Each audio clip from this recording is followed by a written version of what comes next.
If I were 20 years old again, I would have really had a notebook out and pen and literally going through that whole thing again and with the chart. Like I would still be doing it today, going back through yesterday's price action, reading everything into what I was outlining on the tweets, because that would have preserved accounts that I literally with live money blew out in the early 20s and in the early 1990s. So when I give you these lectures and I talk about, the things that are going to be problematic, they're conversations that the young guys want. Like, you don't want that. You want to be in these big moves that capture a lot of movement, make money, and then parade on social media. That's not what I'm trying to inspire.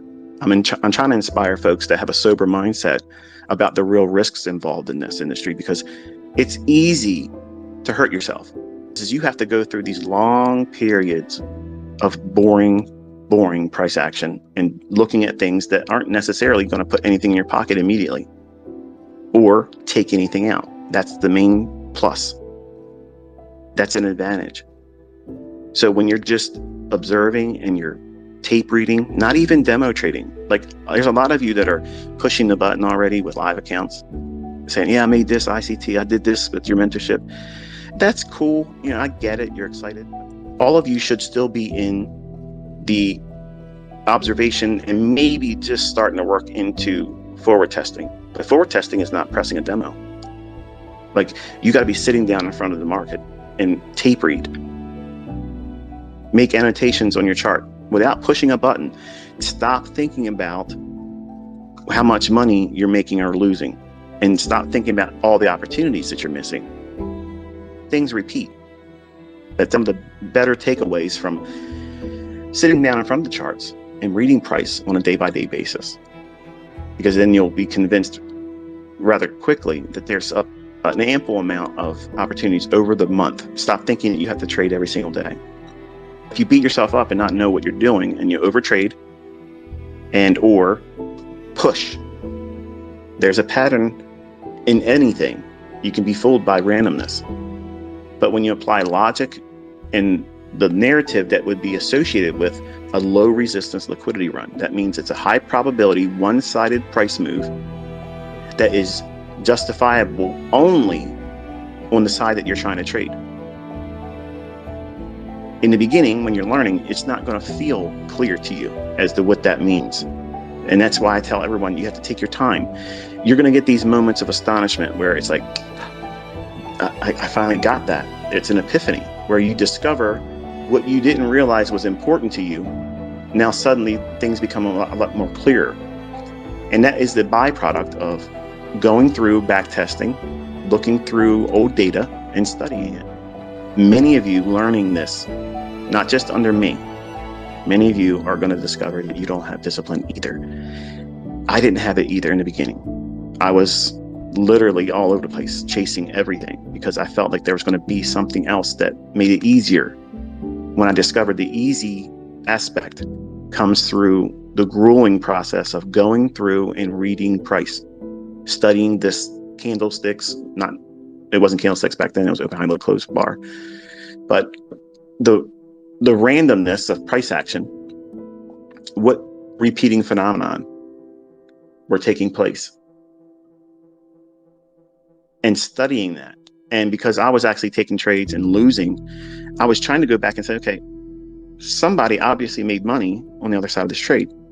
So how are they doing it? If I'm losing in my live account and I'm putting money up and I'm buying grain markets, or I'm buying, live cattle or lean hogs, or, crude oil, gold, or whatever I was at the time trading, what was I doing wrong that they could see that was an opportunity? And that was one of the biggest epiphanies for me, is to go back and see what it was I was referring to and how if I was to reverse it. So if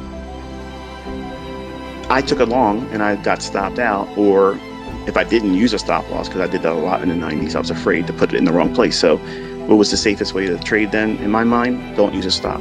And I ruined myself so many times doing that. You have to have a threshold at which this is where I'm wrong. I'm not going to trade anymore. This is where I have to pull the plug.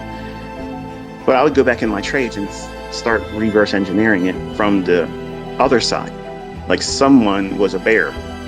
And that was one of the biggest discoveries for me to trust being a short or a bear, is to see when my own live trades were failing, when I was extremely bullish and I had my biggest positions on long 20 contracts of soybeans. These markets are well, in a lot of ways, it's a mirror. It's going to show you yourself. And that reflection isn't going to be appreciated by most of you because you think you look a certain way or are a certain type of person.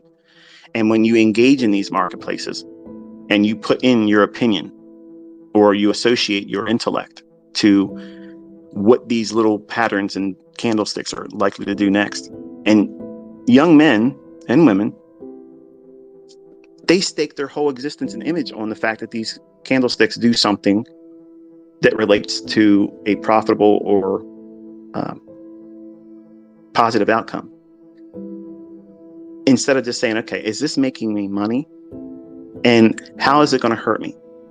John Murphy refers to in his book, Technical Analysis of the Financial Markets. I think that is a book that everybody should have, not because the stuff in it works, but because if you take that logic and turn it upside down, you have a 90% winning rate, okay, in back testing. Go back and look at all that kind of stuff. And that logic fails. It fails. Trend lines are wonderful when it's already happened. Everybody can do that kind of thing. But the hard walk forward for traders, not only under my mentorship, but in any endeavor in terms of trading, this is hard. Not because the concepts are, unavailable, because they have been obviously explained to you. What makes it hard is your personal personality, your character flaws. All of us have character flaws. I'm a perfectionist. I have to be perfect. I have to be perfect. And that's what I'm pursuing. Never going to get there. If you look at my younger life, I had such low income jobs that just stripped time from me. And I hated it. And I hated every person that employed me. Not because they were bad people. I did have bad employers, but I hated them because they had control over me, my time. When can I do something? When can't I do something? And what am I getting paid for being here? You're prostituting my time for next to nothing. And I have nothing to show for it. Trading is boring. You want it to be boring. Your job sucks, right? Everybody hates their job. You're there, you have to put in the time. It's boring. You'd rather be doing something else. Trading is like that too. People say, oh, I love trading. No, you don't. You don't love trading. You love trading when it's profitable. Okay, let's be real. You don't like trading. You don't love trading. You love winning.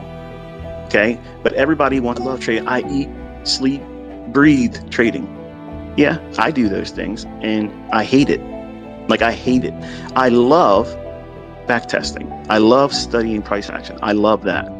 I hate trading. Why do I hate trading?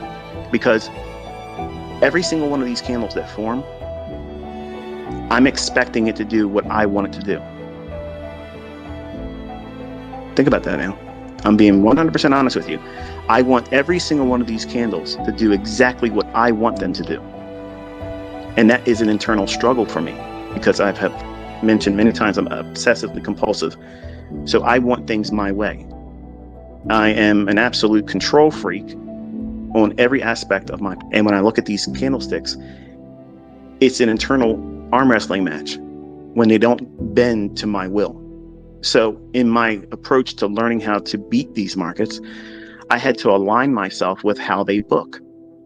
And I was blessed and fortunate to end up in the situations that I was in, that I was able to learn what these things do. There are times when I don't know what they're doing. And it was a hard process for me to learn when that is. Because when you're young and you're able to do very, very well, very, very easily after initial luck, it gives you this feeling of invincibility. You feel like you can't do anything wrong. You feel like you can just walk in there and command the attention of everybody. And it messes with you. So that sense of arrogance and pride, that was an affliction for me as a young man. That obviously is what goes on with students. They learn from me, they get good at it, and then they console themselves with pompous actions, okay, and they outwardly, flex. And if you're young and you're doing that kind of stuff, just know that that did not help me. It hurt me. And in a world like today, like, I would really be popular if I was the old me in 20s on Instagram.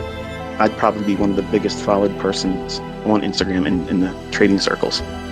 The last thing I want you all to do, if you're young and you're trying to learn this, is go out and try to outwardly express yourself in a pompous manner, because your only thing you're going to do is attract the wrong element. The people that are just going to look for you to be, how are you going to outshine the last time you did on Instagram? How are you going to outdo the last video you just did where you showed your house that you're renting, or the last cars that you bought? But they're not showing trades. You're not showing how to go in and help the viewer. And I'm trying to do that even in these boring discussions that I have in my videos. I'm giving you those mile markers that you're going to encounter. Given enough time, you're going to endure these things. And if you don't have something to lean on in terms of correcting the direction you're in, or encouraging you to make a change or endure something,